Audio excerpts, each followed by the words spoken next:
안녕하세요. 아빠 매너티입니다. 오픈도어 4분기 실적을 재무제표와 함께 정리해 보겠습니다. 24년 매출은 5.15빌리언 달러로 23년보다 26% 감소했고 영업 적자는 17%, 에비타 적자는 77%를 줄였습니다. 23년보다 매출은 줄었지만 수익성은 높였다고 볼 수 있겠네요.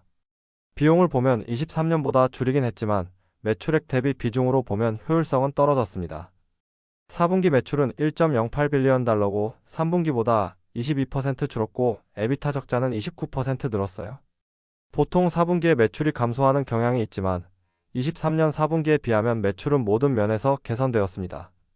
비용은 일반 행정비는 늘었지만 영업 마케팅비와 연구 개발비는 줄이며 점점 비용 절감에 힘쓰고 있는 모습입니다. 4분기에 비용 효율성 프로그램과 인력 감축을 시작했다고 하네요. 인베스팅닷컴 기준으로 매출과 EPS 모두 시장 예측치를 넘었지만 실적 발표 다음날 6%, 그 다음날은 9%가 하락합니다. 24년은 23년보다 부동산 구매는 더 했지만 판매는 줄었습니다. 23년에는 오래된 매물을 빠르게 소진시키느라 그렇고요. 24년부터는 신규로 구입한 부동산 위주로 거래를 했습니다. 스크립트에서도 24년은 사업을 단순화하고 지속 가능하며 수익성 있는 성장을 한다고 했어요. 분기로 보면 23년 1분기에 구입량을 크게 줄인 이후로 점점 늘렸는데 24년 2분기 이후로 구입량이 감소합니다. 그래도 마진을 개선해서 순손실을 많이 줄였다고 이야기하네요. 재무 상태를 보면 자본이 부채보다 더 줄어서 부채 비율이 338%로 소폭 증가했고 유동성은 유동부채를 많이 줄여서 유동 비율은 500%대로 늘었어요.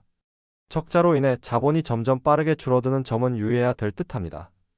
현금 흐름은 23년에 영업현금과 잉여현금 FCF가 크게 유입되었는데 24년은 유출로 마감되었습니다. 배당은 없고요. 23년에 주가가 반등을 주는 듯 했으나 지금은 다시 1달러가 깨지기 직전까지 왔습니다.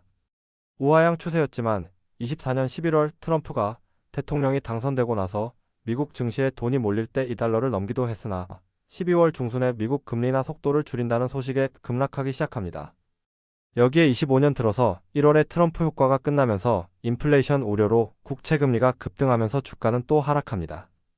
2월 들어서 미국 소비자물 가지수 CPI가 시장 예측치에 부합하면서 국채금리가 안정되어 주가가 다시 오르나 싶더니 트럼프 정부가 관세로 여기저기 다 긁는 바람에 상승분 이상으로 더 내려갑니다. 그리고 어제는 트럼프 대통령이 직접 방송에 출연해서 경기 침체를 감수해야 된다는 말에 미국 증시가 폭락하게 돼요. 올해 1분기 예상 매출은 1에서 1.08빌리언 달러로 24년 1분기보다 최소 7.4% 줄어들 것으로 보고 있고 에비타 적자는 마이너스 50에서 마이너스 40밀리언 달러로 24년 1분기와 비슷하거나 조금 나아질 것으로 보입니다. 우선 24년보다 더 나아질 게 없다고 판단하여 실적 발표 후에 주가가 내려갔다고 보입니다. 25년에는 나은 모습을 보여줘야 할 텐데 대외적으로 많이 힘든 상황입니다.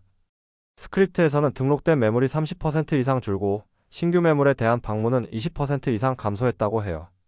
이런 문제를 타개하기 위해 오픈도어는 수익성 개선, 고객 경험 향상, 더 강력한 비용 절감, 마케팅 전략 강화인데요.